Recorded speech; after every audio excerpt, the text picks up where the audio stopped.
पवारांच्या पक्षाध्यक्ष म्हणून फेरनिवडीवर आक्षेप आहे, तसं कायदेशीर पत्र बघा, पाठवण्यात आलेलं आहे. मी इतकंच सांगेन, माननीय शरद पवार साहेबांच्या नेतृत्वाखालचा राष्ट्रवादी काँग्रेस पक्ष हा मूळ काँग्रेस पक्ष, राष्ट्रवादी काँग्रेस पक्ष, आणि त्याचे प्रदेशाध्यक्ष शशिकांत शिंदे आहे. बाकी मग शिंदे गट, अजित पवार गट हे अजित पवारांचे, आपलं अमित शहांचे पक्ष आहेत. आता त्यांच्या पक्षामधल्या काय कुरबुरी आहेत, कोण कोणाला आव्हान देत आहे, त्याच्यावर शिवसेनेच्या नेत्यानं का बोलावं. नक्कीच शरद पवार साहेबांचा पक्ष हा महाविकास आघाडीतला पक्ष आहे. शरद पवार साहेब हे महाविकास आघाडीचे आमचे अत्यंत महत्त्वाचे नेते आहेत. त्याच्यामुळे त्यांच्या पक्षातल्या घडामोडींवर आमचं लक्ष असणं हे साहजिकच आहे. काही दिवसापूर्वी माझं सुप्रियाताई सुळे यांच्याशी बोलणं झालं. त्यांनी इतकंच सांगितलं की जे काही प्रसिद्ध होत आहे, जे काही येतं, या सगळ्या अफवा आहेत. या सर्व अफवा आहेत. अर्थात सगळेच पक्ष यावेळेला अडचणीतून प्रवास करत आहेत.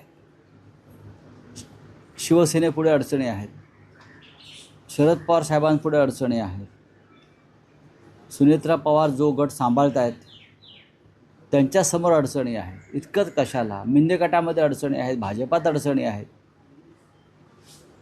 आणि जो तो आपापल्या, कोणाकडे प्रचंड बहुमत असलं म्हणजे त्या पक्षात अडचणी नाहीत असं म्हणता येणार नाही. आहेत ना, दिल्लीमध्ये अडचणी सुरू आहेत. आम्ही आमच्या पक्षापुरतं बोलू. उद्धव ठाकरे माननीय शिवसेना पक्षप्रमुख यांच्या नेतृत्वाखाली आमचा मार्ग कसा व्यवस्थित होईल आणि आम्ही पुढे जाऊ याच्यावरती आम्ही काम करू. आणि माननीय शरद पवार साहेब हे महाविकास आघाडीतले महत्त्वाचे नेते आहेत आणि त्यांच्या पक्षातल्या अडचणी दूर करायला ते समर्थ आहेत, एवढंच मी सांगतो. अडचणी या निर्माण केल्या जात आहेत बाह्य शक्तींकडून. जसं पूर्वी भारतामध्ये काही घडलं की परकीय हात आहे असं म्हटलं जायचं, तसं या प्रत्येक अडचणीमागे विरोधी पक्षातल्या एक बाह्य शक्ती आहे. ती बाह्य शक्ती म्हणजे मोदी शहांची.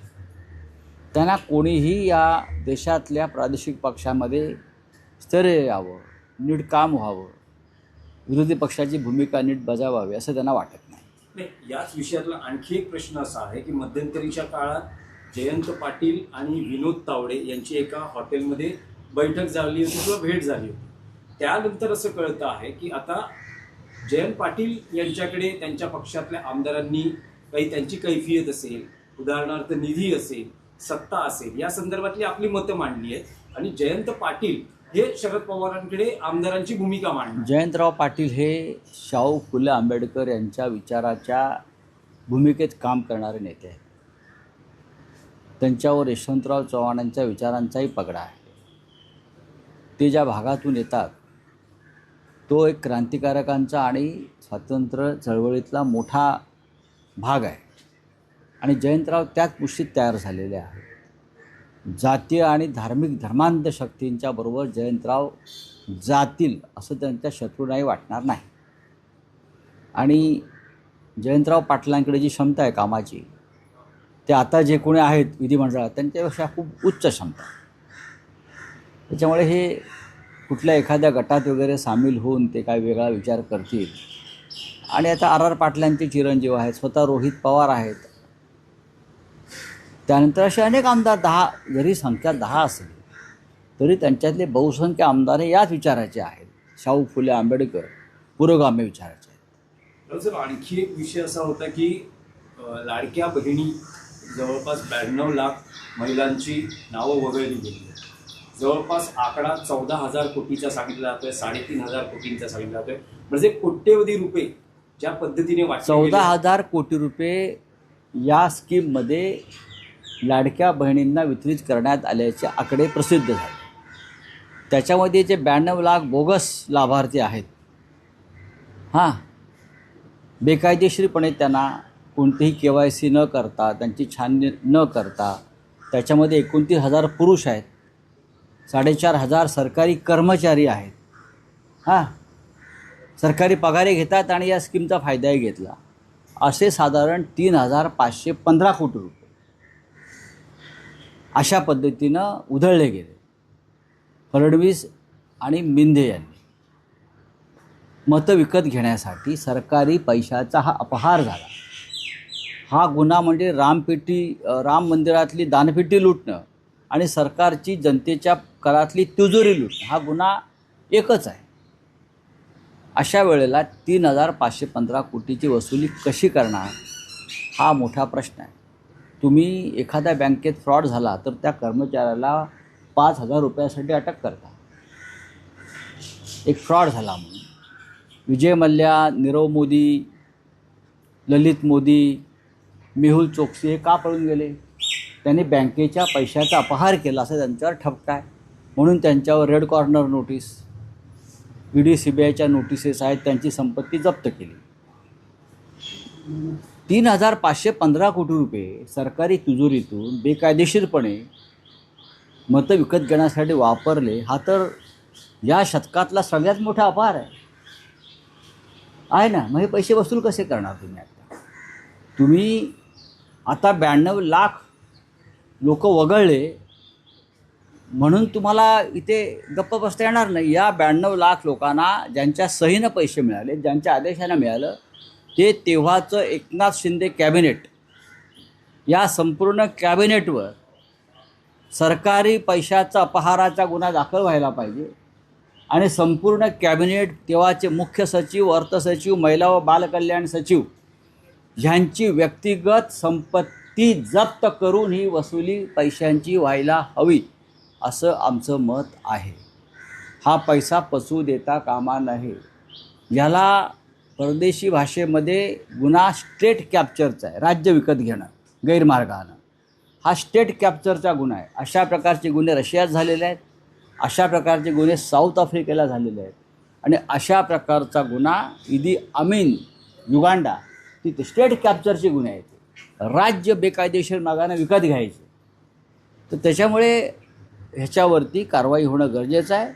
आम्ही स्वतः माझ्याकडून आम्ही सरकारला एक कायदेशीर नोटीस पाठवतो आहोत सध्या, आणि वेळ पडली तर आम्ही हायकोर्टात जाऊ सध्या आणि पुढेही जाऊ. पण लवकरच आमच्याकडून एक आधी नोटीस पाठवावी लागते ना, खुलासा सरकारकडून घ्यावा लागेल. आम्ही मुख्यमंत्र्यांना आणि मुख्य सचिवांना एक कायदेशीर नोटीस पाठवायचं काम चालू आहे. कारण हा गुन्हा फार रेअर, अनन्यसाधारण, कायदेशीर भाषेत रेअर असा हा गुन्हा आहे. 92 लाख लोकांना तुम्ही मतं विकत घेण्यासाठी सरकारी तिजोरीचा वापर करता, 1,500 देता आणि 3,515 कोटीचा अपहार केला जातो सरकारी तिजोरीचा. तुमच्या बापाचे पैसे आहेत का रे?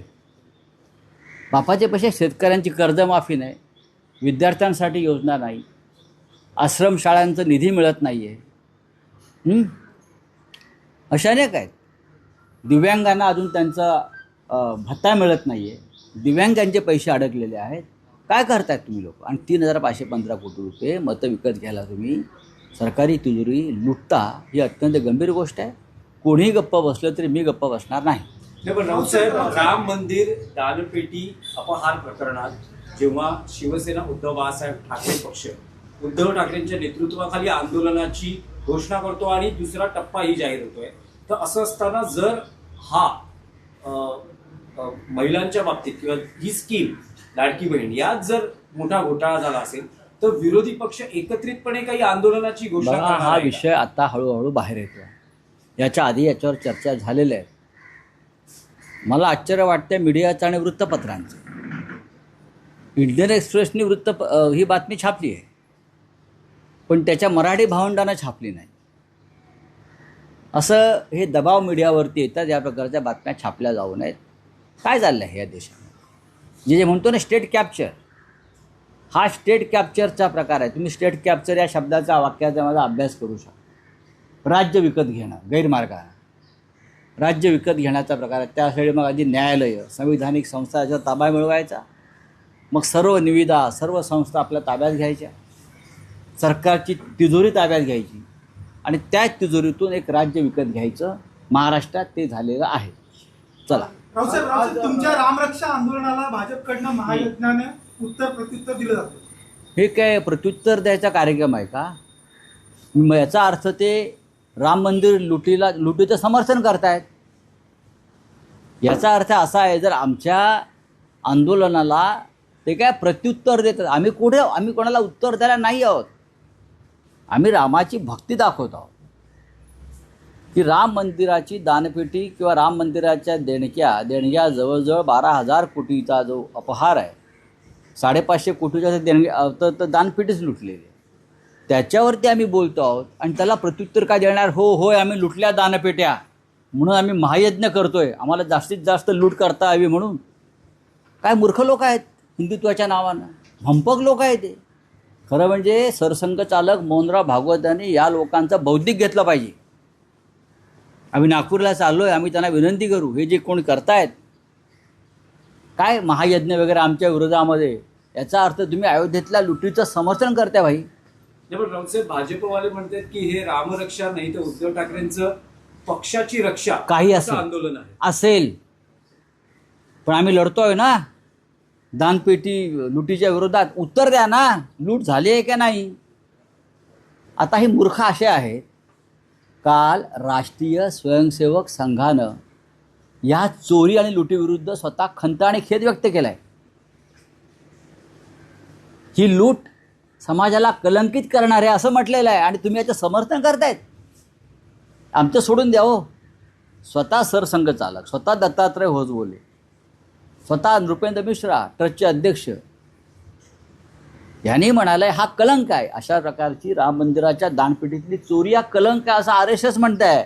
या मूर्खांना माहीतच नाही अजून. हे नालायक लोक आहेत, दळभद्री लोक आहेत, त्यांना माहीतच नाही की संघ परिवाराची भावना या संदर्भात काय आहे. कारण हे बनावट संघवाले, हे बनावट हिंदुत्ववादी आहेत ना. यांना काय कळतं आहे?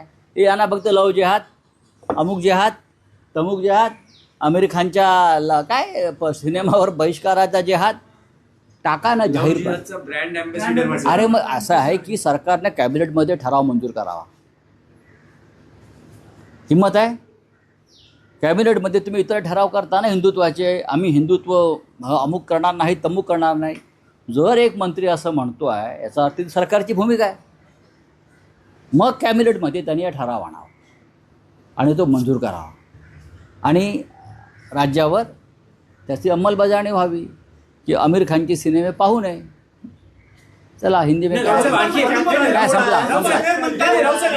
रामरक्षा आंदोलनासंदर्भात की ज्या मंदिरात हे आंदोलन घेतलं जाणार आहे किंवा रामरक्षा मानलं जाणार आहे त्या मंदिराने आपल्याशी काही संपर्क साधून काही भूमिका मांडली आहे का? कारण त्यांचं असं म्हणणं की इथे कोणतेही राजकीय आंदोलन आतापर्यंत बरोबर आहे. त्यांचं म्हणणं बरोबर आहे. कोणत्याही मंदिरामध्ये राजकीय आंदोलन होऊ नये, ते धार्मिक क्षेत्र हे आम्हाला पूर्णपणे मान्य आहे.